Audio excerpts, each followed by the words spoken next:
বৈশাখ মাস হচ্ছে ভক্তির দেবী স্বয়ং বৃন্দা দেবী, যিনি আমাদের কৃপা করে কৃষ্ণ ভক্তি প্রদান করেন।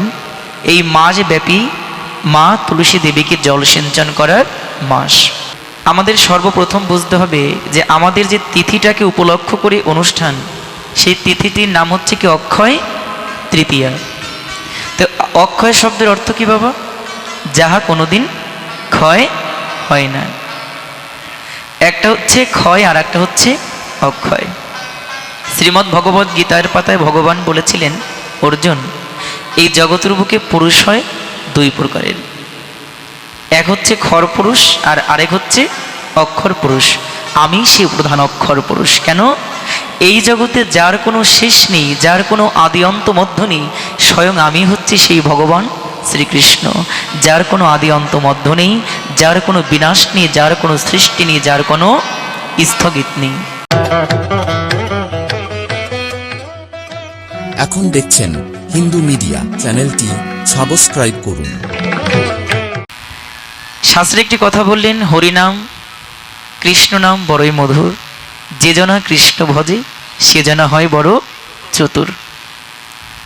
তো এই যে অক্ষয় তৃতীয়া শুভক্ষণ সন্ধিক্ষণের যে মঙ্গলময় যে দিনটি, এই দিনটিকে উপলক্ষ করে এই দুলালচন্দ্র বিশ্বাস বাবাজি, তাকে আমি বারংবার প্রণাম জানাই। কারণ তিনি আজকে তার সেই সৎ চিন্তাধারায় উদ্যোগে এই হরিকথার আয়োজন করলেন। আমাদের সর্বপ্রথম বুঝতে হবে যে আমাদের যে তিথিটাকে উপলক্ষ করে অনুষ্ঠান, সেই তিথিটির নাম হচ্ছে কি অক্ষয় তৃতীয়া। তো অক্ষয় শব্দের অর্থ কি বাবা? যাহা কোনোদিন ক্ষয় হয় না। একটা হচ্ছে ক্ষয় আর একটা হচ্ছে অক্ষয়।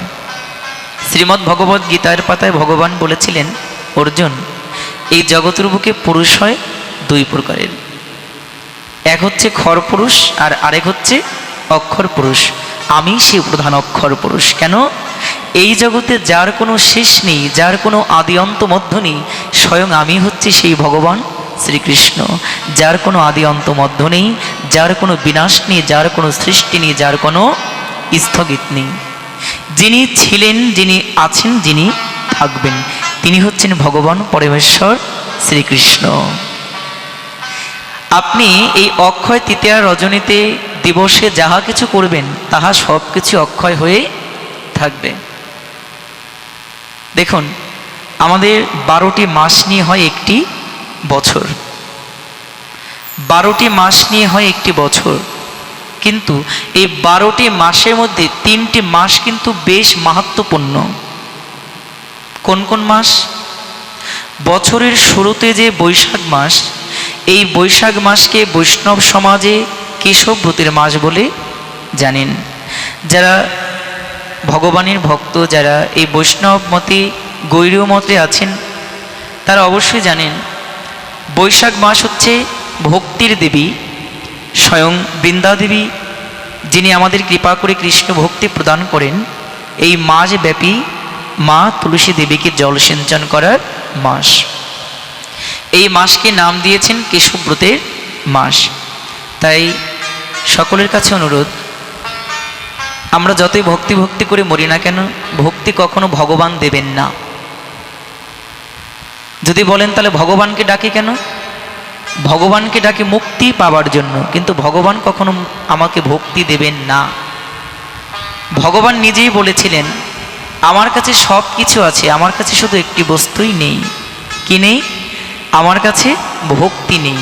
আমার কাছে ভক্তি নাই বিধায় আমি গীতার পাতায় বলেছি, আমি যুগে যুগে ক্ষণে ক্ষণে পলে পলে অবতার হয়ে জগতের বুকে আসব। তাহলে ভগবানের কাছে যদি সবই থাকতো, ভগবান ধরাধামে কেন আসবেন? ভগবান বললেন, আমার কাছে সব থাকা সত্ত্বেও আমার কাছে ভক্তি বস্তুর বড্ড অভাব। এই জগৎ ভক্তের জগৎ, এই জগৎ বৈষ্ণবের জগৎ, এই জগৎ সাধুর জগৎ। আমার বৈকুণ্ঠে সবই কিছু আছে, কোনটাও নেই। কিন্তু জানো, এই ধরাধামে যেমন করে ভক্তি পাই, আমি আমার জগতে সেই ভক্তিটুকু পাই না। তাই ভক্তি ধন সিঞ্চন করবার জন্য আমি গোলক ছেড়ে নেমে আসি জগতের বুকে, ভুলকে রে গায়ে বারংবার। এই জগতেই ভক্তি আছেন। ছোট নিরিবিলি একবার মা, একবার আলোচনার মধ্যে একবার অনুধ্বনি করবেন। তো ভগবান বললেন আমি কেন আসি? আমি ভক্তের কাছ থেকে ভক্তি পাওয়ার জন্য আসি। যদি আবার আপনি প্রশ্ন করেন ভগবান এই জগতে তোমার আদেশ ছাড়া তো একটা বৃক্ষপত্র পতিত হয় না, তবে তুমি কেন কষ্ট করে আসবে? তুমি আমাদেরকে ডাকতে পারলে না তোমার দেশে? ভগবান বললেন শোন, এই জগতের বুকে 6 মাস একটা শিশুর যখন বয়স হয় সে কি ভালো করে হাঁটতে পারে? যদি কখনো প্রয়োজন হয় মা বাবা তাকে কোলে করে এক জায়গা থেকে আরেক জায়গায় নিয়ে যায়। তোরা তো আমার কাছে কোলের শিশুর মতন, তোরা তো এখনো চলতে পারিস না। ডক্টর মহানামব্রত ব্রহ্মচারী যিনি, তিনি তার ভাগবতের লিখনীতে বলেছেন ভগবান আমাদেরকে ডাকেন। কেন ডাকেন? ভগবান আমাদের এই জন্য ডাকেন, ভগবান আমাদের কাছে এই জন্য আসেন আমরা ভগবানের জগতে চলতে পারি না বিধায় ভগবান নিজে কৃপা করুণা করার জন্য আমাদের কাছে আসেন। বেদ বললেন ভগবান আছেন, গীতার পাতায় বললেন ভগবান যুগে যুগে আসেন, আর ভাগবত এবং চৈতন্য চরিতামৃত বললেন ভগবান এসে গেছেন, তোমরা পেয়ে নাও, তোমরা গোবিন্দকে ডেকে নাও, গোবিন্দ তোমাদের মধ্যে এসে গেছে। কেমন করে এসেছেন? ভগবান বললেন নাম এবং নামে যদি অভেদ হয়, যেখানে আমার নাম হয় সেখানে আমি সাক্ষাৎ গিয়ে উপস্থিত হই। গীতার পাতায় আরো বললেন যদি কোথাও গোবিন্দের নাম হয়, যদি কোথাও গীতা পাঠ হয়, যদি কোথাও গোবিন্দের কথা আলোচনা হয়, আমার গোবিন্দ কি করেন? ভক্তের বদনে কৃষ্ণ কথা আস্বাদন করবার জন্য ভক্তের পিছনে গিয়ে দাঁড়িয়ে থাকেন। কেন? ভগবান যেন বলতে চাইলেন এই জগতে যত যাহা কিছু মূল্যবান কিছু আছে না কেন, সব থেকে আমার কাছে প্রিয় হচ্ছে আমার ভক্ত, আর ভক্তের বদনে মধুমাখা কৃষ্ণ নাম। এই জন্য আমি ভক্তের সামনে নয়, আমি ভক্তের পিছনে থাকি। আমি পিছনে দাঁড়াই থেকে গোবিন্দ কথা শুনে আনন্দিত হই।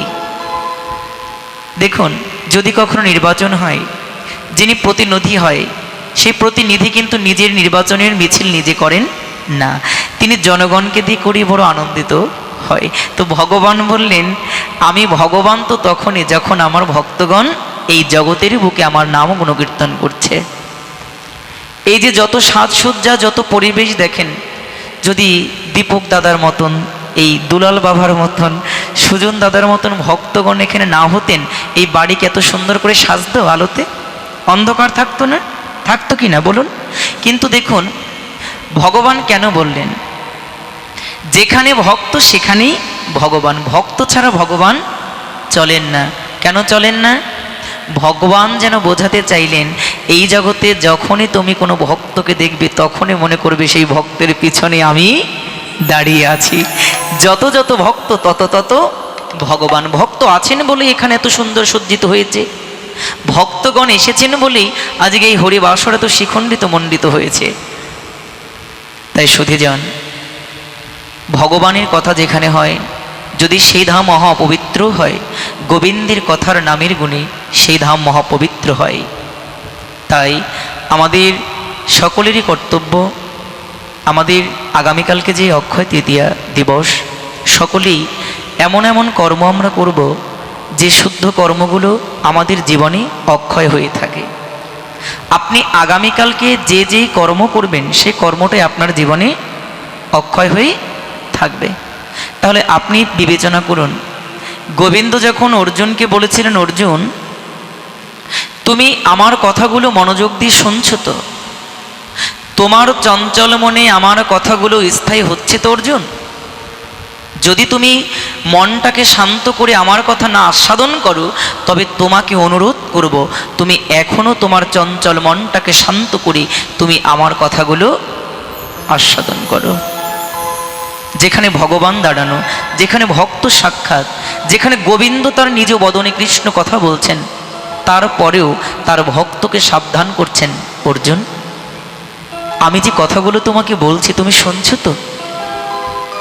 শুনুন, শোনা হয় দুই প্রকারে, একটা হয় জেগে শোনা আর একটা হয় ঘুমিয়ে শোনা। এই ভাগবত কেউ জেগে জেগে শোনে, আবার কেউ ঘুমাতে ঘুমাতে ঝিমোতে ঝিমোতে শোনে। তাহলে সবার শোনা কিন্তু একরকম নয়। ডাক্তারবাবু আছেন, ঔষধ দিয়েছেন, চিকিৎসা করেছেন, কিন্তু আপনি ঔষধটা সেবা করলেন না সঠিকভাবে, আপনার অসুখ সারবে কি? সারবে না। এই জন্য গোবিন্দ যেন বোঝাতে চাইছেন, তোমরা যতই গোবিন্দের নাম শোনো, গোবিন্দের গুণকীর্তন করো, যদি নিজের গান নিজে গায়ে নাকে নিজেকে না শোনাতে পারো, যদি ওই গানটাকে উপলব্ধি করতে না পারো, ওই কৃষ্ণ কথাটাকে যদি তুমি মন্থন না করতে পারো, তবে তোমার জীবনে কৃষ্ণ কথা ক্রিয়া হবে না। যখনই তুমি ওই কৃষ্ণ কথাগুলোকে হৃদয়ে দিয়ে মন্থন করবে, দুধ যখন মন্থন করা হয় তখন কি হয়? ননি ওঠে না? দুধ যদি শান্তভাবে রেখে দেওয়া হয় সেটা দুধ হবে, সেটা ঘোল হবে, কিন্তু ননি হবে না। কৃষ্ণ কথা শুনলেই হবে না।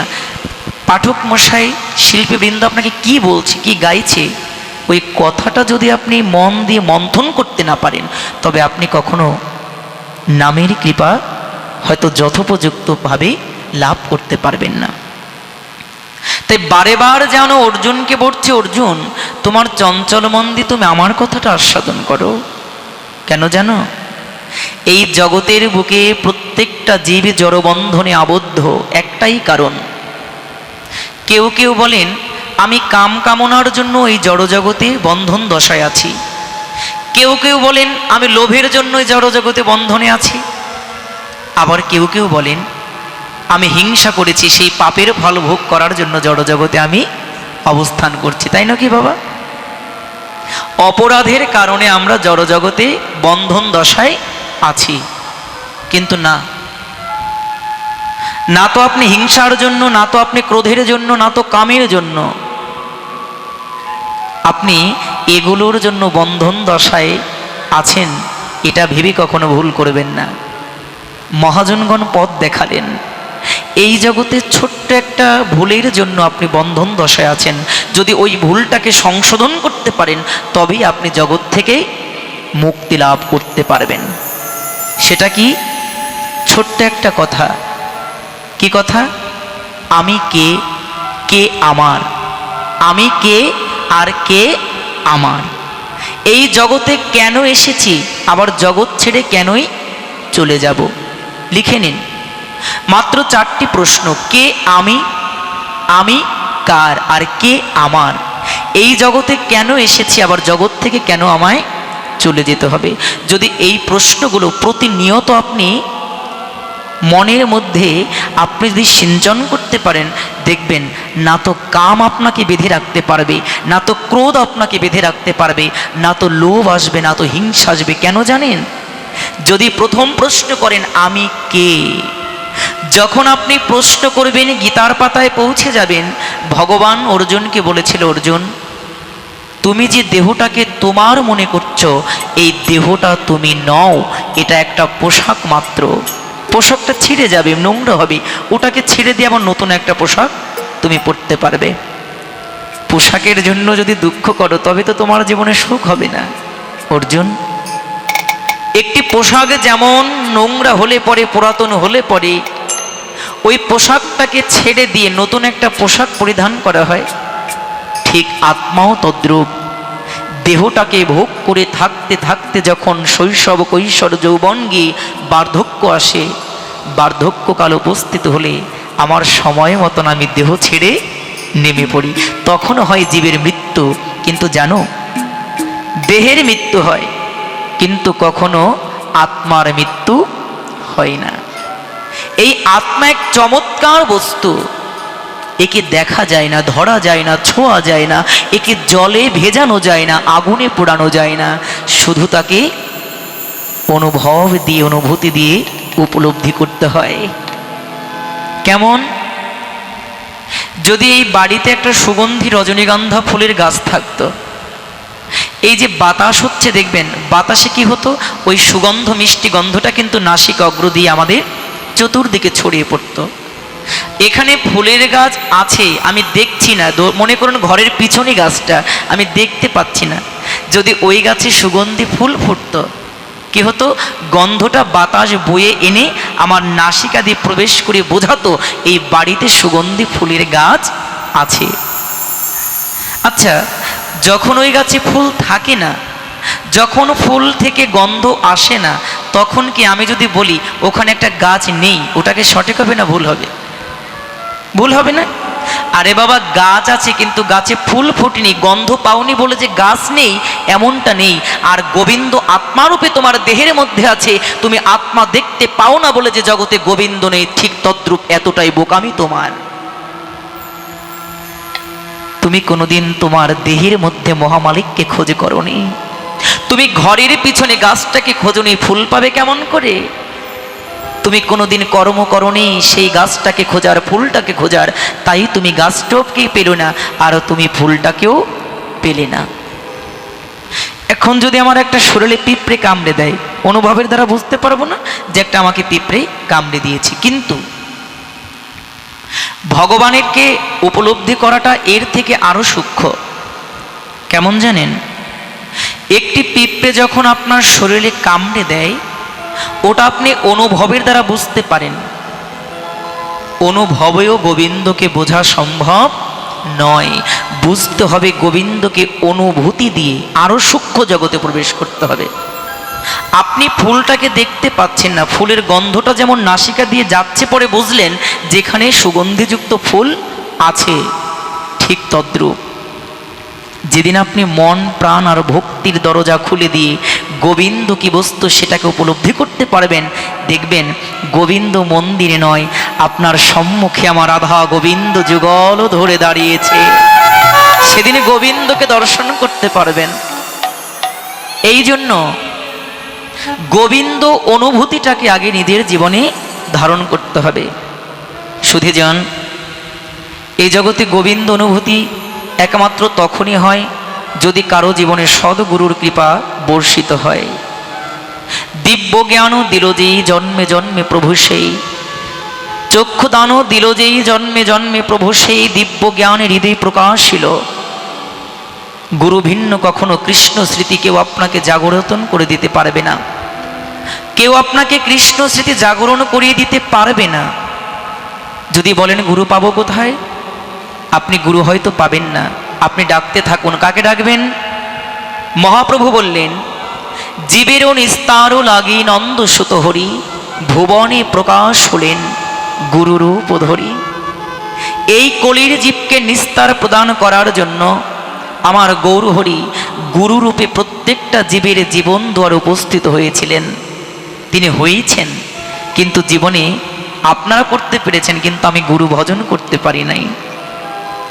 গুরু রেখে গোবিন্দ ভজে সেই পাপী নরকে মজে। তা আমরা গুরুর চরণ না ধরে যদি কেউ গোবিন্দের চরণ ধরতে চাই, এই জনমে তো নাই, কোনো জনমেই কৃষ্ণ কৃপা হবে না, হবে না, হবে না। কার কথা? মহাপ্রভুর বাণী। জীবেরও নিস্তারও লাগে আমার নন্দসুত হরি, তিনি রাজত্ব পথ পরিত্যাগ করে আজকে কাঙালের বেশ ধারণ করে জীবের দ্বারে দ্বারে কৃষ্ণ নাম প্রদান করছেন। যিনি আমাদের জন্য কাঁদলেন, যিনি আমাদের জন্য ভাবলেন, আমরা তার জন্য কতটুকু ভেবেছি জানি না। আপনারা ভাবতে পারলেও আমি ভাবতে পারি নাই। তাই সুধীজন, যার কৃপায়, যার করুণায় এই কৃষ্ণ কথা জগৎময় প্রচারে আমি নেমেছি, আমি আজকে সেই পরম দয়াল আমার দীক্ষা গুরু শ্রী শ্রী কৃষ্ণপদ প্রাণদাস গোস্বামীর শ্রীচরণকে বন্দনা করি, পিতামাতার চরণকে বন্দনা করি, গুরুদেবের কাছে এই প্রার্থনাই করব, হে গুরুদেব, যে মূর্তিখানি পেয়েছি এই গুরু মূর্তির মধ্যেই যেন আমি গৌরাঙ্গ মূর্তি দর্শন করি, আমার এই জড় জগৎ থেকে যেন চিরজনমের মতন বিদায় নিতে পারি। তাই সুধীজন, আসুন, যে গৌর কৃপা না করলে রাধারানীর কৃপা হয় না, আমরা সবাই মিলে সেই গৌরহরির গলদেশে মাল্য দান করে সবাই গৌর কৃপা শিরে ধারণ করে আমরা রাধারানীর সে ভজনের জগতের কথায় পৌঁছে যাব।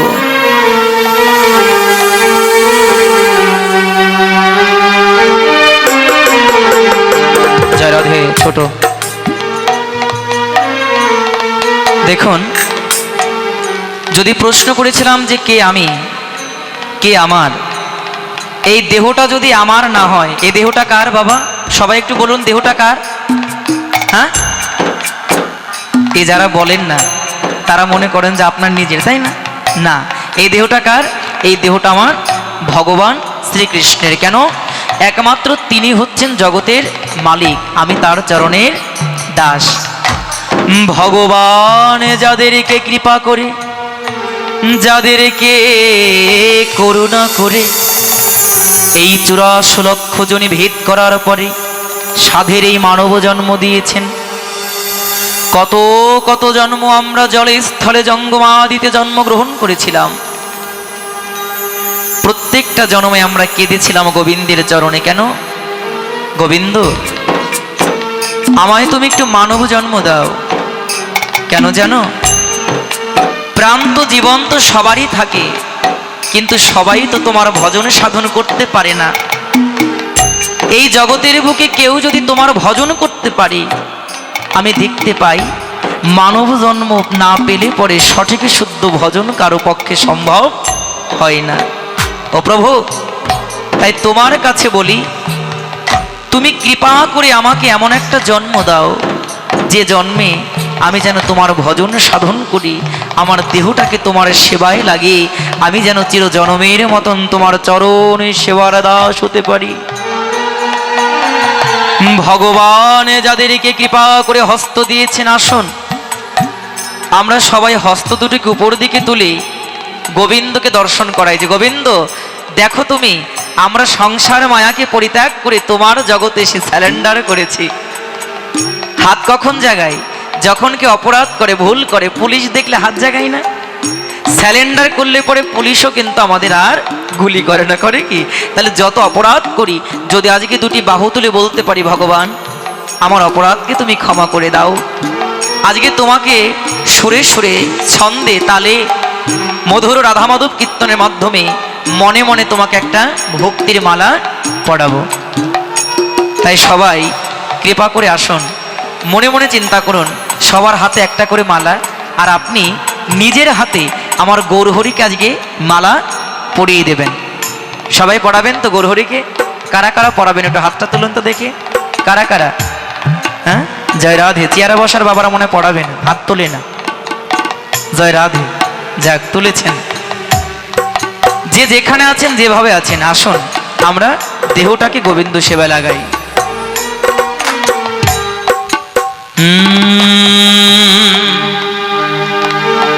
জয় রাধা মাধব,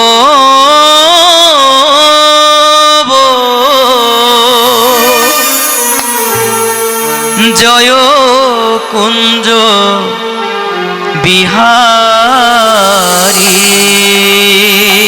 জয় রাধা মাধব,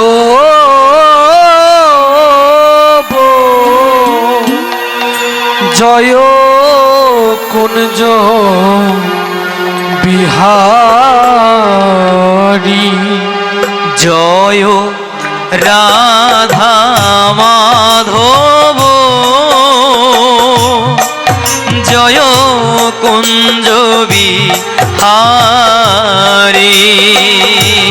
জয় সবাই হাতে তালি সেবা করে মাধব, জয় কুঞ্জ বিহারী, জয় গোপী জন বল্লভ, জয় গিরিবর ধারী, জয় গোপী জনবর লোভ, রাধে করুণাময়ী, জয় গিরিবর ধারী, জয় গোপী জন বল্লভ, জয় গিরিবর ধারী, জয় গোপী জনবর লোভ, জয় গিরিবর ধারী, যশোদানন্দন ব্রজ জনরঞ্জন, যশোদানন্দন নন্দন বোঝ জনরঞ্জন যশোদানন্দন ব্রজ জনরঞ্জন যশোদানন্দন বোঝ জনরঞ্জন যমুনা তীর বনচারী যমুনা তীর বনচারী আর যমুনা তীর বনচারী যমুনা তীর বনচারী কুঞ্জ বিহারী জয় রাধা মাধব জয় কুঞ্জ বিহারী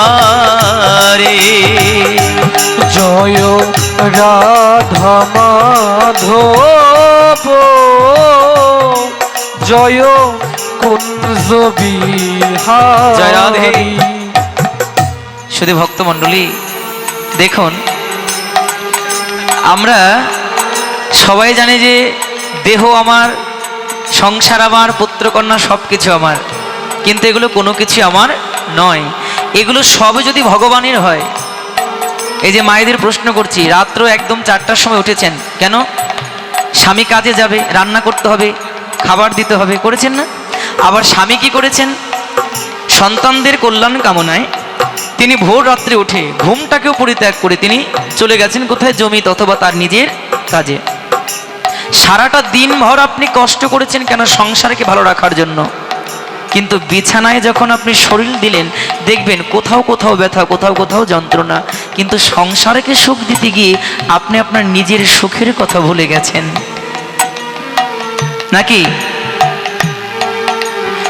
সুখেরও লাগিয়া তুমি খুঁজিছ ত্রিভুবন, কৃষ্ণ ভিন্ন সুখ দিতে পারি তাহে তোমাকে নাহি অন্য জন। তুমি যতই কৃষ্ণকে পরিত্যাগ করে সুখের সন্ধান করো, তুমি জীবনেও কোনোদিনই সুখী হতে পারবে না। পারবে? পারবে না। তুমি পারতে সারাদিন কর্ম করে এসে যদি 5 থেকে 10টা মিনিট একটু নিজের হাতে গোবিন্দ সেবা দেবার পরে বিছানায় যেতে, দেখতে তোমার দেহের সকল ব্যথা আমার গোবিন্দ বহন করে নিত।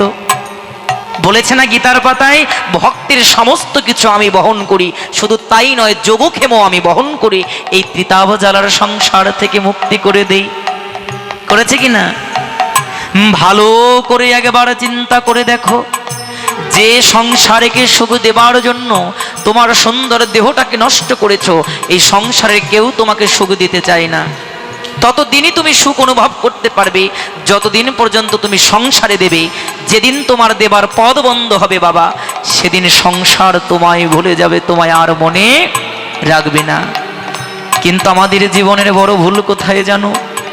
এই দেহটা যার, যে আমার আর আমি যার। সংসারের পিছনে সারা জনম ভোর আমি খেটেছি, কিন্তু আমার গোবিন্দের জন্য আমি একটা দিনও কোনোদিনই খাটুনি দিতে পারি নাই।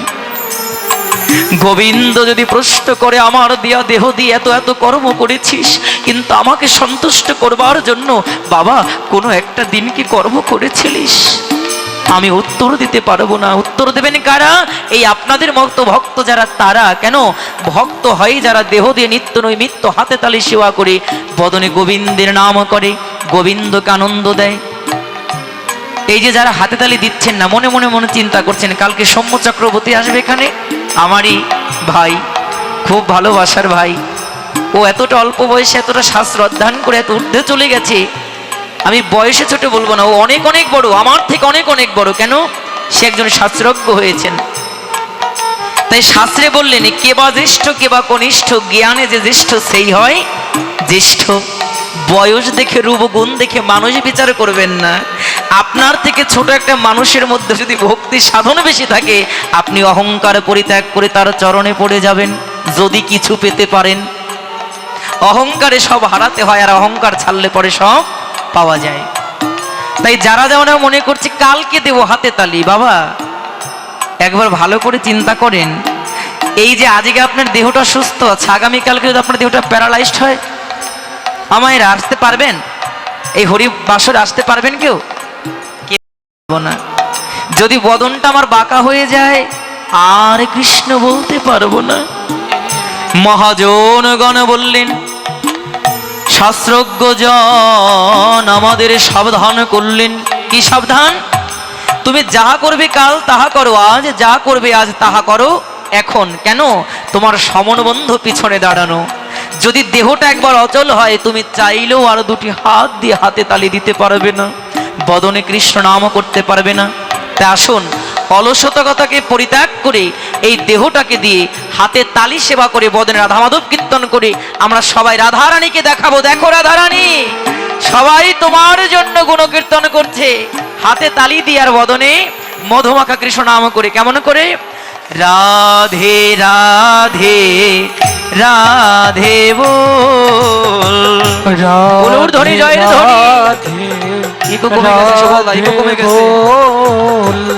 রাধে রাধে রাধে বল, সুবলদা, ইকো কমে গেছে।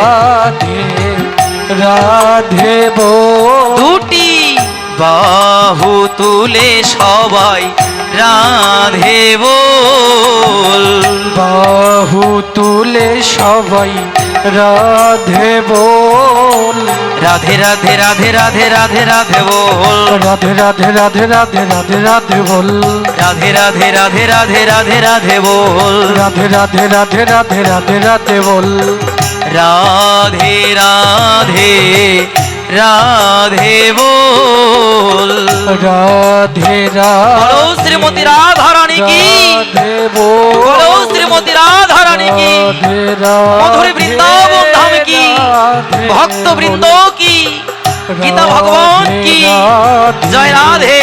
রাধে বল, দুটি বাহু তুলে সবাই রাধে বল, বাহু তুলে সবাই রাধে বল, রাধে রাধে রাধে রাধে রাধে রাধে বল, রাধে রাধে রাধে রাধে রাধে রাধে বল, রাধে রাধে রাধে রাধে রাধে রাধে বল, রাধে রাধে রাধে রাধে রাধে রাধে বল, রাধে রাধে রাধে বল, রাধে রাধে রাধে বল, রাধে রাধে রাধে বল, রাধে রাধে রাধে বল, জয় রাধে জয় রাধে জয় রাধে জয় রাধে, জয় রাধে জয় রাধে জয় রাধে জয় রাধে, জয় রাধা রমন হরি বল,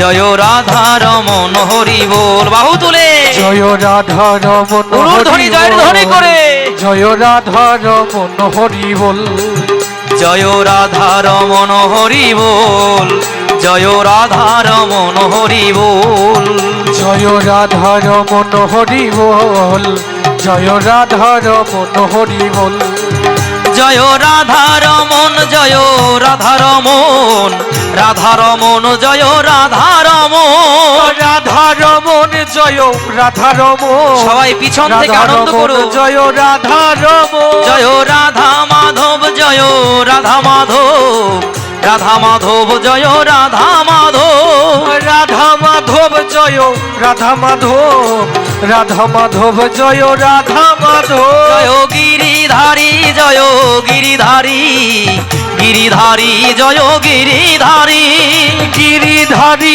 জয় গিরিধারী, গিরিধারী জয় গিরিধারী, জয় বংশীধারী জয় বংশীধারী, বংশীধারী জয় বংশীধারী, বংশীধারী জয় রাধে। বংশীধারী, বংশীধারী জয় বংশীধারী, জয় পতিত পাবন আমার গৌর হরি, পতিত পাবন আমার গৌর হরি, পতিত পাবন আমার গৌর হরি, পতিত পাবন আমার গৌর হরি, জয় পতিত পাবন দয়াল নিতাই হরি, পতিত পাবন দয়াল নিতাই হরি, পতিত পাবন দয়াল নিতাই নিতাই হরি, হরি বল হরি পতিত বল, পাবন দয়াল নিতাই হরি। জয় পতিত পাবন আমার গৌর হরি, পতিত পাবন আমার গৌর হরি, পতিত পাবন আমার নিতাই হরি, পতিত পাবন আমার গৌর হরি। নিতাই গৌর হরি বল, হরি বল, হরি বল, হরি বল। নিতাই গৌর হরি বল, হরি বল, হরি বল। হরি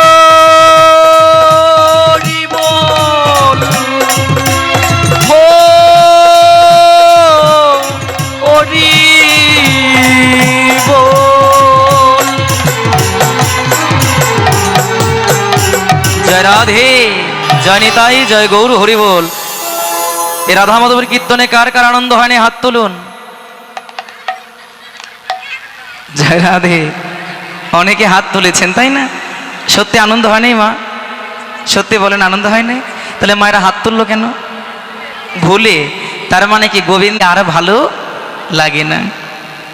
যদি এই নামের ক্রিয়া কারো প্রতি হয়, কোনো স্ত্রীরও আর স্বামীকে ভালো লাগে না, কোনো ঘোর সংসারী বিষয়ভোগী জীবেরও আর বিষয় ভালো লাগে না। এতটা সহজ।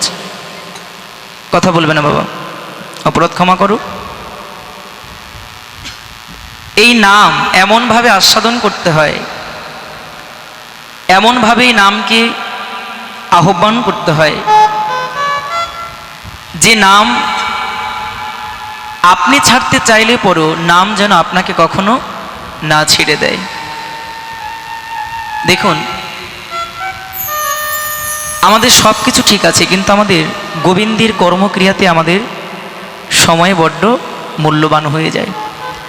কেউ যদি বলে ভাই চল না একটু গোবিন্দের কথা আস্বাদন করে আসি, বলে কি না আজকে না কালকে যাব, এখন আমার শোনার সময় হয় নাই, এখনই কি ওখানে গেলে মানায়? আর আমাদের সনাতন ধর্মের একটা সবথেকে বড় একটা চিন্তা ভাবনা, সবথেকে নিকৃষ্ট চিন্তা, নামযজ্ঞ, ভাগবত, পদাবলী, কবি যাই কিছু হোক না কেন, মানে এই শাস্ত্রীয় কথা আলোচনা বা গোবিন্দের কথা যেখানে হবে ওখানে সব যাবে বুড়ো আর বুড়ি। কোনো যুবক যুবতী অল্প বয়সের যারা তারা সেখানে যাবে না। কেন? আমরা মনে করি ধর্মকর্ম করব শেষ বয়সে, আমাদের এখনো সময় হয় নাই। যারা এই চিন্তায় আমরা এখনো বসে আছি বাবা, প্রহ্লাদ মহারাজের একটি মূল্যবান উক্তি আপনারা আস্বাদন করুন। হিরণ্যকশিপুরের যিনি পুত্র ছিলেন প্রহ্লাদ মহারাজ, ছোট্টবেলা থেকেই তিনি ভজন সাধনে ভজনের পথে নেমেছিলেন। কার? শ্রী হরির। প্রহ্লাদ মহারাজকে ভগবান শ্রীকৃষ্ণ নৃসিংহ রূপ ধারণ করে দর্শন দিয়েছিলেন। যে তাকে যে নামে ডাকবে গোবিন্দ তাকে সেভাবেই দর্শন দেবেন। আপনি তাকে যেভাবে ডাকবেন, যে নামে ডাকবেন, আপনাকে সেভাবেই গোবিন্দ দর্শন দেবে। প্রহ্লাদ কৃষ্ণ ভালোবাসত বলে, গোবিন্দ ভালোবাসত বললে প্রহ্লাদের পিতাও তাকে ভালোবাসে নাই। শুধু কি তাই? প্রহ্লাদের রাজ্যের কেউই তাকে ভালোবাসতেন না। কেন? রাজা মশাই যদি কোনো কিছু পছন্দ না করে, প্রজাগণ তো সেটা পছন্দ করলেও করতে পারবে না। প্রহ্লাদকে একদিন ডেকে ডেকে জিজ্ঞাসা করেছিলেন এক ওই তার রাজ্যের নাগরিক যিনি, প্রহ্লাদ, এই যে তুমি গোবিন্দ গোবিন্দ করো, তুমি ভগবান ভগবান করো, তোমার পিতা তো এগুলো ভালোবাসে না, তুমি তারপরও করো। আচ্ছা, এই গোবিন্দের ভজন, গোবিন্দের নাম তুমি তো আরো কিছুদিন পরে করতে পারবে। তুমি বৃদ্ধ হও, তোমার পিতা গত হয়ে যাক, তারপরে না হয় তুমি নামটা করো, তাহলে তার সমস্যা থাকবে না। খুব ধ্যান দিতে হবে কথাটায় বাবা, আমাদের মনোযোগটাকে গোবিন্দের কথায় দিতে হবে। আজকে ভক্ত আমাদের চোখ উন্মেলিত করে দিচ্ছেন। কি বলছেন? প্রহ্লাদকে যখন বলেছে, প্রহ্লাদ তুমি এখন ভজনটা স্থগিত রেখে তোমার যখন বয়স হবে, যখন বৃদ্ধ হবে, তখন তুমি ভজন করো, এখন তোমার ভজন করতে হবে না। প্রহ্লাদ মহারাজ কি বললেন জানেন? যে তাকে প্রশ্নটি করেছিলেন তিনি বললেন, আচ্ছা তুমি কি আমাকে বলতে পারো, আমাকে যে গোবিন্দ বৃদ্ধ হতে সময়টুকু দেবেন, সেই সময়টুকু কি আমি জীবনে পাবো? আমি কি জীবনে আদৌ বৃদ্ধ পর্যন্ত হতে পারবো, নাকি বৃদ্ধ হবার আগেই জগৎ থেকে আমাকে চলে যেতে হবে? এই কথা কি তোমরা আমায় বলতে পারো? আমি যে বৃদ্ধ হবার আশায় বসে আছি, আমি যে বৃদ্ধ হতে পারবো, তুমি তো আমাকে গ্যারান্টি দিতে পারো না। ওগো, এই জগতে গোবিন্দের ভজন, গোবিন্দের সাধন, সময় থাকতে অল্প বয়স গোবিন্দের ভজন শুরু করে দিতে হয়। কেন জানো? আমার গোবিন্দের পথ, আমার গোবিন্দের দেশ যে বহুদূর। গোবিন্দের দেশে পৌঁছাতে কত জন্ম জন্মান্তর চলে যায়, কত যোগী ঋষি মণি যুগের পর যুগ ধ্যান করে, সাধন করে, তারপর গোবিন্দের দর্শন পায় না। আর তোমরা আমায় বলছো আমি বৃদ্ধ হব তারপরে ভজন করব? না গো, এই জগতে কেউ ওই আশায় বসে থেকো না। কেন জানো? তুমি যে বৃদ্ধ হবে এই গ্যারান্টি যখন তুমি দিতে পারো না, তোমার জীবনে যে কয়টি দিন অবশিষ্ট আছে, তুমি যে কয়দিনে গোবিন্দকে স্মরণ করনি অভিযোগ নেই, কিন্তু যে কয়টি দিন গোবিন্দ তোমাকে কৃপা করে ভিক্ষা দিয়েছে, চলো না এই ভ্রান্ত চিন্তা দূর করে আমরা সবাই গোবিন্দের ভজন পথে রত হই, সবাই আমরা গোবিন্দের ভজন করি। গোবিন্দের ভজনে রত হতে হলে পরে অবশ্যই আপনাকে সর্বপ্রথম মনের চিন্তাকে একাগ্রতায় আনতে হবে। আমার গোবিন্দ হচ্ছে ভাবাগ্রাহী জনার্দন। তিনি আপনার দ্রব্য দেখবেন না, তিনি দেখবেন আপনার মনের ভাবটা কেমন। বাবা দেখুন, বারংবার সেই মহাভারতের মহা উক্তি আমাদের এই জীবনে প্রয়োগ করতে হচ্ছে। কেন জানেন? এখনো পর্যন্ত আমরা মনে মনে চিন্তা করি, আমার গোবিন্দকে যদি আমি বেশি বেশি কিছু দিতে পারি, বেশি উপাচার, অর্থ, প্রসাদ, তবেই বুঝি গোবিন্দ আমাকে কৃপা করবেন। না গো বাবা, এটাকে অস্বীকার করাও যাবে না। কেন? গোবিন্দকে কিছু না দিলেও গোবিন্দ তোমাকে কিছু দেবে না। দেবে? দেবে না। ওই যে একটা কথা আমরা পেয়েছি, আমার কিছু নাই। গোবিন্দ বললেন, ভক্তির সহিত পত্র পুষ্প ফল জলে কেউ যদি আমায় নিবেদন করে, আমি সেই ভক্তির প্রসাদকে গ্রহণ করি। তাহলে আমরাও এতটা চতুর, মানে আমাদের অনেক আছে, কিন্তু আমরা গোবিন্দকে দেব না। গীতার অন্য শ্লোক মানি বা না মানি, এই শ্লোকটাকে বেশ ধরেছি। কেন? যাতে গোবিন্দকে বেশি কিছু দিতে না হয়। সব সময় আমাদের থাকে, কিন্তু গোবিন্দ সেবায় আর গোবিন্দের ক্রিয়া অনুষ্ঠানে দিতে গেলে আমাদের কিচ্ছু থাকে না। আপনাদের থাকে, আমার থাকে না। কেন? এই শ্লোকটার প্রতি যদি জোর দিই, গোবিন্দ বলেছে পত্র পুষ্প ফল জল দিলেই আমি। বাবা, যে কথাটি আপনাদের সকলের জানা, গোবিন্দ যেদিন হস্তিনাপুরে গিয়েছিলেন, দুর্যোধনের কাছে উপস্থিত হয়ে বলেছিলেন, দুর্যোধন, ওরা তো তোমারই ভাই, তুমি বিনে যুদ্ধে ওই 5 ভাইকে তুমি 5টি গ্রাম দিয়ে দাও, তাহলে আর এই যুদ্ধ হবে না, তোমাদের বংশ ক্ষয় হবে না। দুর্যোধন বলেছিলেন, কৃষ্ণ, তুমি তো গোয়ালার ছেলে, তুমি যুদ্ধের বুঝবে কি? আমরা ক্ষত্রিয়, যুদ্ধ করা আমাদের কর্তব্য। গোবিন্দকে অবজ্ঞা করেছিলেন। গোবিন্দ বলেছিলেন, দুর্যোধন, দাও না ওদের 5টি রাজ্য তুমি। ভগবান শ্রীকৃষ্ণকে চিনতে না পেরে, বুঝতে না পেরে ভগবানের কাছে উল্টো প্রস্তাব দিলেন, যাও কৃষ্ণ, তুমি ওই পাণ্ডু পুত্রগণকে গিয়ে বলো, বিনা যুদ্ধে নাহি দেব সুচক্র মেদিনী। বিনা যুদ্ধে তাদেরকে সুজ পরিমাণ জায়গাও আমরা দেব না। যদি আমার কাছ থেকে কিছু পেতে হয়, তবে তাকে যুদ্ধ করে পেতে হবে। পাশ থেকে শকুনি মামাও বুঝতে পেরেছিলেন।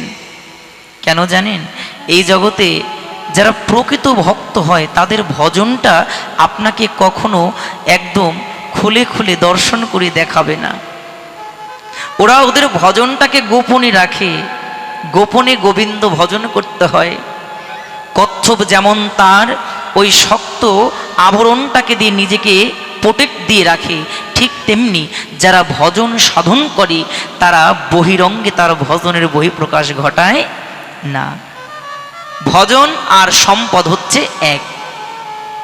আপনি লক্ষ টাকা কখনো কি আলমারি ছাড়া বাইরে রেখে দেবেন? রাখবেন? এই যে স্বর্ণের দোকানের স্বর্ণগুলো কি কেউ রোডের উপরে রাখে নাকি লকারে তালা দিয়ে রাখে?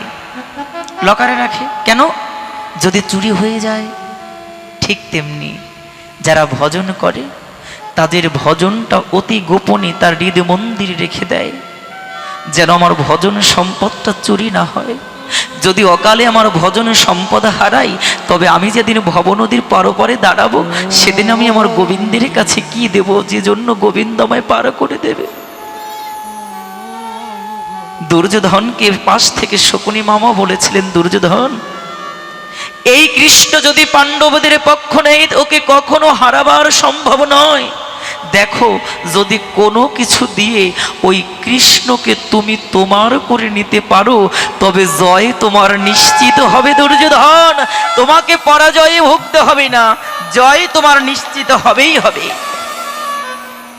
দুর্যোধন অহংকারে বলেছিলেন, যুদ্ধে জয় হতে নাকি গোয়ালার বেটাকে লাগবে। হ্যাঁ, আমার দেহে কত শক্তি, কত বল, আমার কাউকে প্রয়োজন নেই, আমি একাই যুদ্ধে জয়লাভ করতে পারবো। গোবিন্দ মৃদু হেসেছিলেন।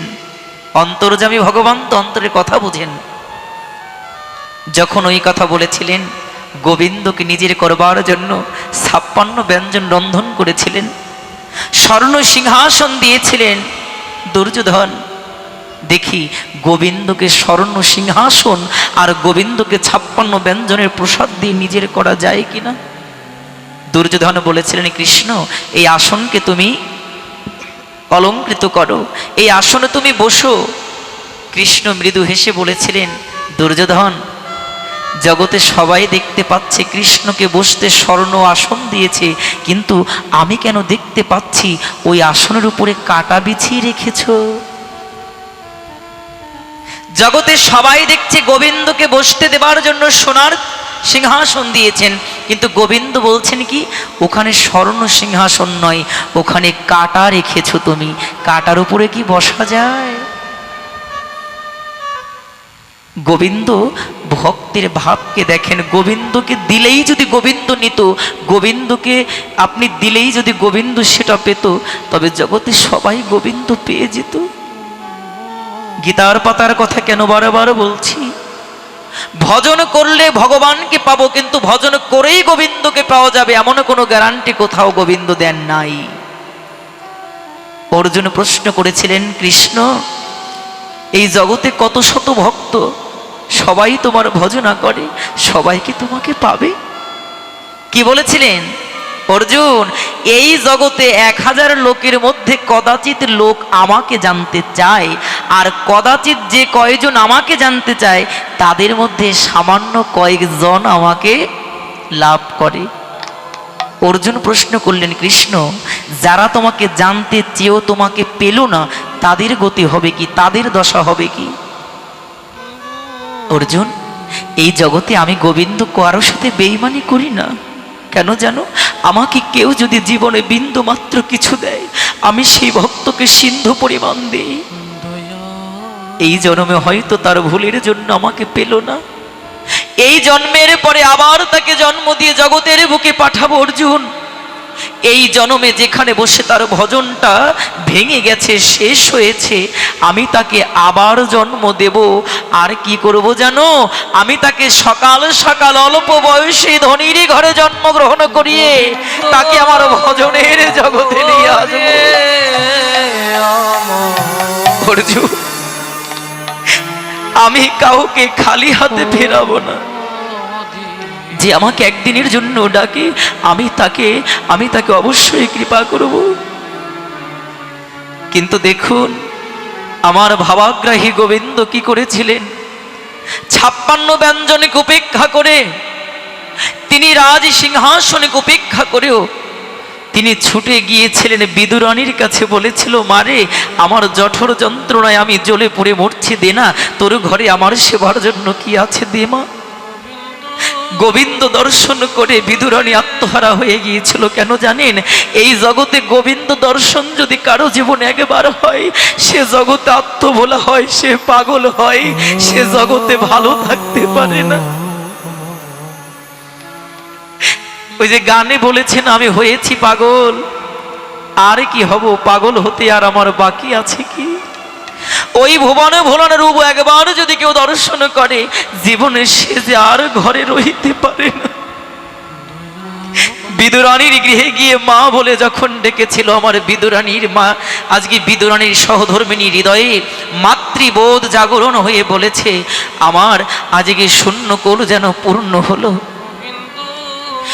এই জগতে সন্তানের বদনে মা ডাক শোনা বড় মধুর, কিন্তু যদি ওই সন্তান হয় কৃষ্ণ ভক্ত, তবে সেই ডাক যে আরো কত মধুর হয়, যে না শুনেছে জানবে না, বুঝবে না। বিজয় বাবু গান লিখেছেন, আবার যদি পাঠাও দয়া,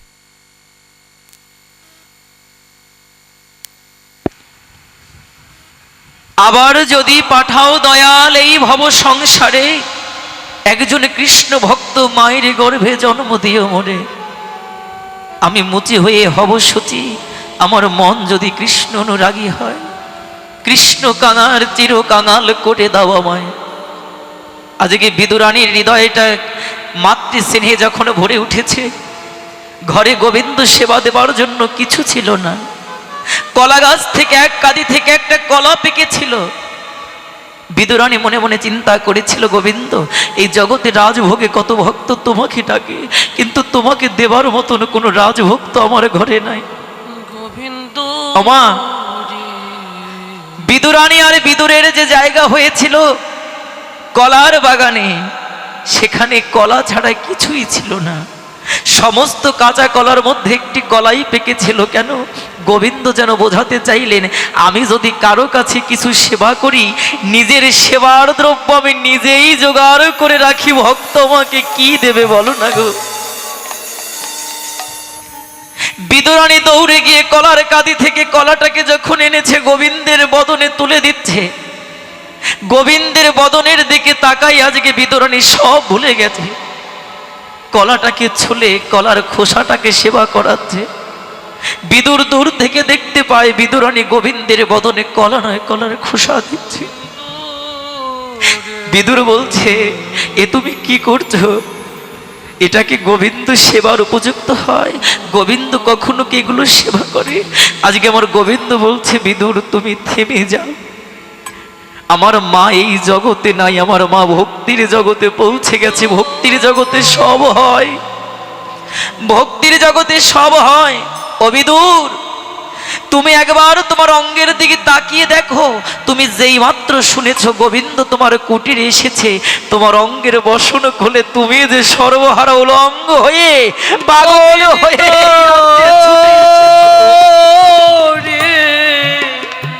বিদুর, ভক্তের ভাবে কখনো যেন তুমি বিঘ্ন না ঘটাও। ও বিদুর, তুমি জানো না এই জগতে মহা রাজভোগ খেয়েছি, কিন্তু আমার মায়ের হাতে কলার খোসার যে স্বাদ আমি অন্য কোথাও গিয়ে পাইনি গো। দুর্যোধন আমাকে 56 ব্যঞ্জন দিয়ে সেবা করতে চেয়েছিল, জানো আমি ওগুলোর মধ্যে কাঁটা দেখেছি, সেবা করতে পারি না। ও গোবিন্দ, তোমাকে কি দেব, কি আছে আমার? তোমাকে দেবার মতন আমার কিছু নাই। তুমি যে ভক্তিটুকু চেয়েছো সেই ভক্তিও তো আমার না। গোবিন্দ বললেন, এই জগতে যে যেমন করে আমাকে দেবে, শুধু ভক্তিটুকু আমাকে দিও, তাহলেই তুমি আমায় পাবে। নানান উপচারে দামি দামি ফল, পনির, অনেক কিছু গোবিন্দকে সেবা দিয়েছি, কিন্তু কোনোদিন বিদুরানীর মতন করে আমি ভক্তি প্রেম নিয়ে গোবিন্দকে প্রসাদে নিবেদন করতে পারি নাই। যদি পারতাম তবে হয়তো জড় জগতে আমাকে আর পড়ে থাকতে হতো না। যদি পারতাম ত্রিতাব জ্বালা হয়তো ভোগ করতে হতো না। আজকে গোবিন্দ হারা হয়ে জগৎ ভর গোবিন্দকে খুঁজে মরছি কেন? গোবিন্দ আমার সাথে থাকায়ও আমি গোবিন্দকে খুঁজে তোমার পাচ্ছি না। হারা হয়ে হরি বল, হরি বল। পথে না পেয়ে আমি ঘুরি জনম ভরে রে হারে ও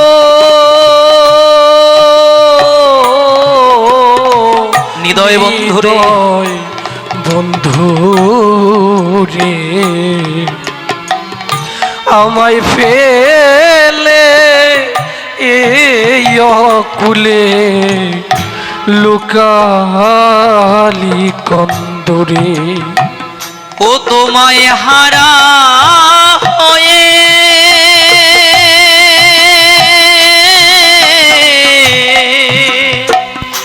ও গোবিন্দ আমি পথে না পেয়ে ওই আমি ঘুরি জনম ভরে রে আরে ও হৃদয় বন্ধুরে আমায় ফেলে এই অকুলে লুকালে কোন দূরে। গোবিন্দ রে ও গোবিন্দ কোথায় তুমি বলো না, হয়ে আমি ঘুরবো কতবার, আমি ঘুরবো কত কত আরে আল ঘনাই আসিল বুঝি, ওরে বুঝি ওরে ঘনাইয়ে ছিল রে বুঝি আমার ওই জীবন সন্ধ্যাকাল। গোবিন্দ রে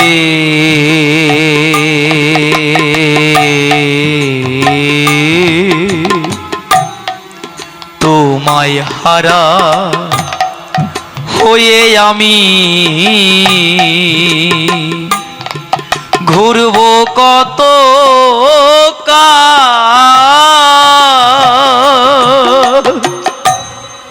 ওরে বুঝি ঘনায়ে আসিল ওরে বুঝি জীবন সন্ধ্যাকাল। আমার কোন দিন হরি বল হরি বল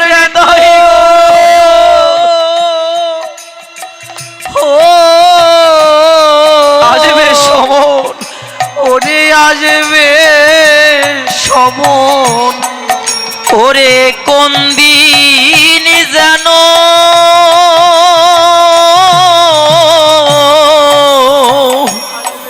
ওই আমার আসবে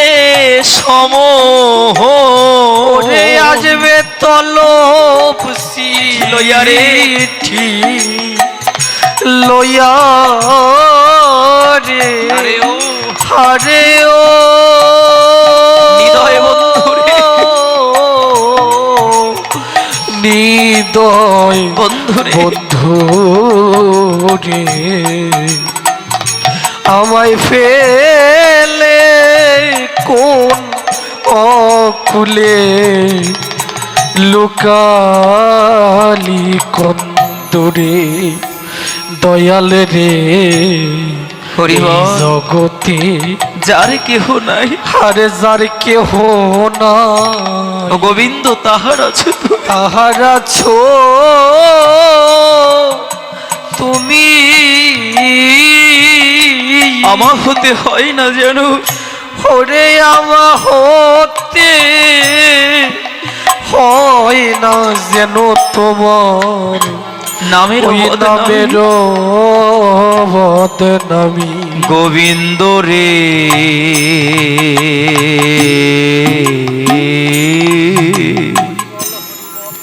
এই জগতে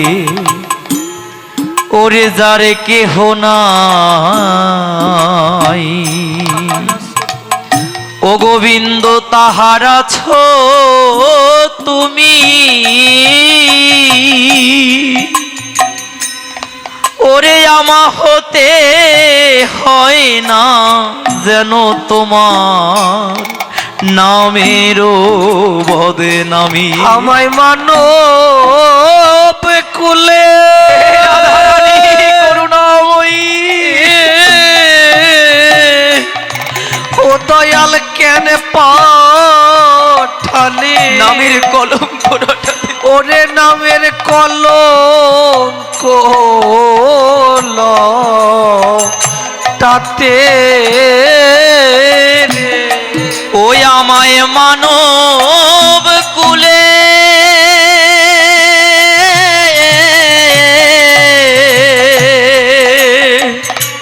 ও গোবিন্দ কেন পাঠালে হে, ও নামের কলঙ্ক রটাতে রে। আরে ও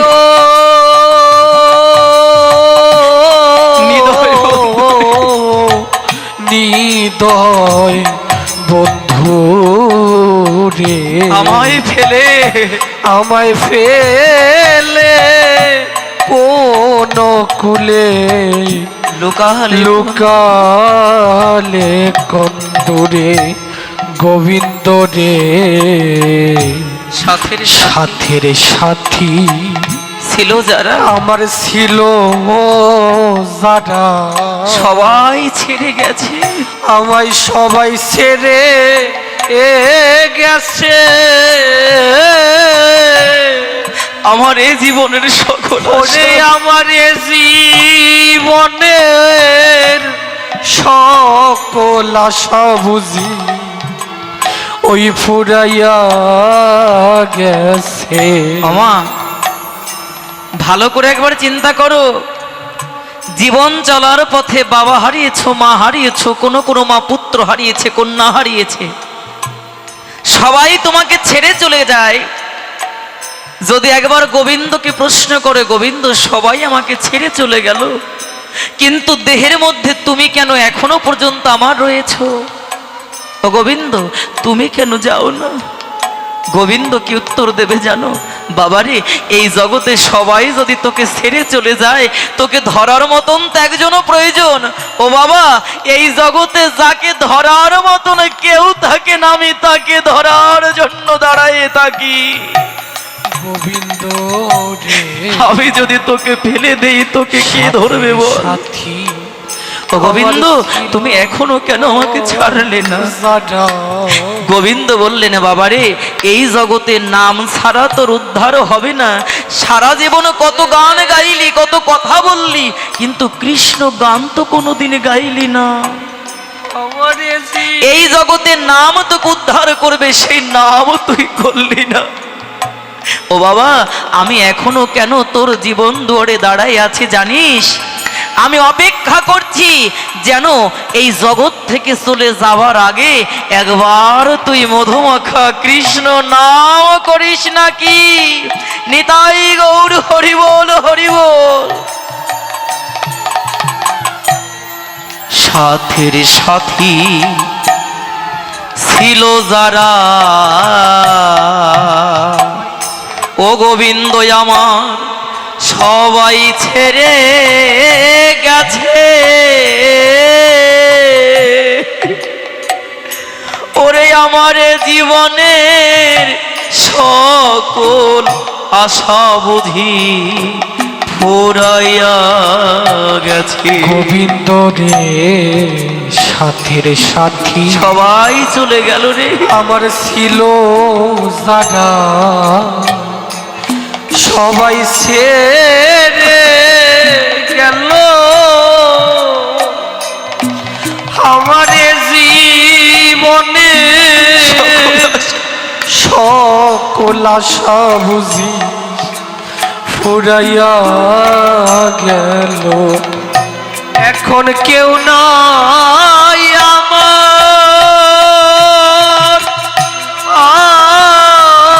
আগে পিছে। ও গোবিন্দ আগে ওরে আমায় ডাকিয়া শুধাবে রে, ওরে আমায় ডাকিয়া শুধাবে রে, ওরে কেউ নাই আমার,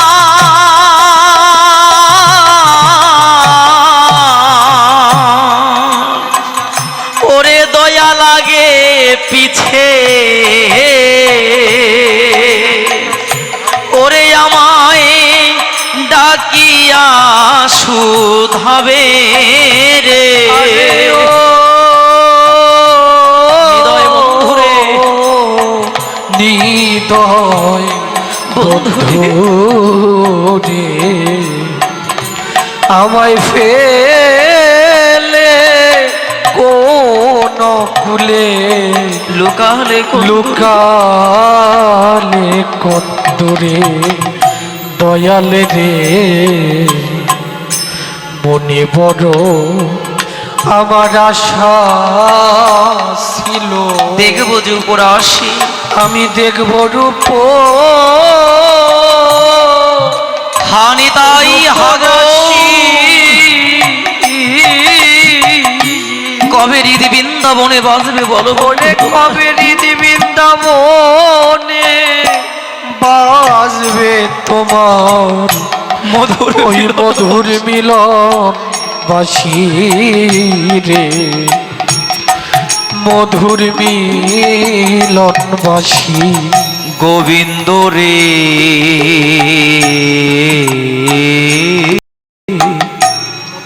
মনে বড় আশা ছিল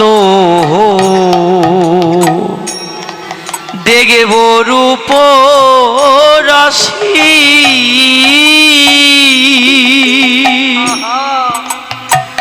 ও কবে হৃদি বৃন্দাবনে বাজবে বন্ধু তোমার মধুর মিলন বাসি ও পাগল নিশি হরিবল হরিবল নিতাই গৌর হরিবল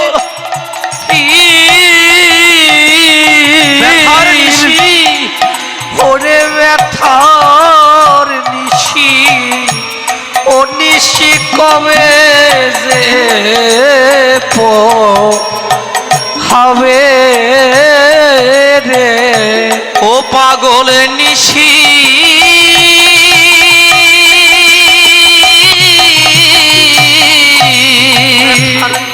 ওরে ব্যথার নিশি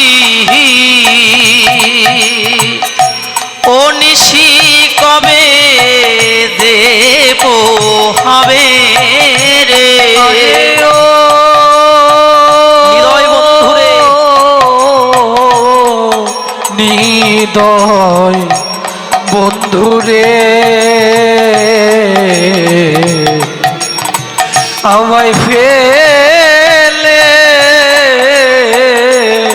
এই অকুলে লুকালি কন্দরে এমন করে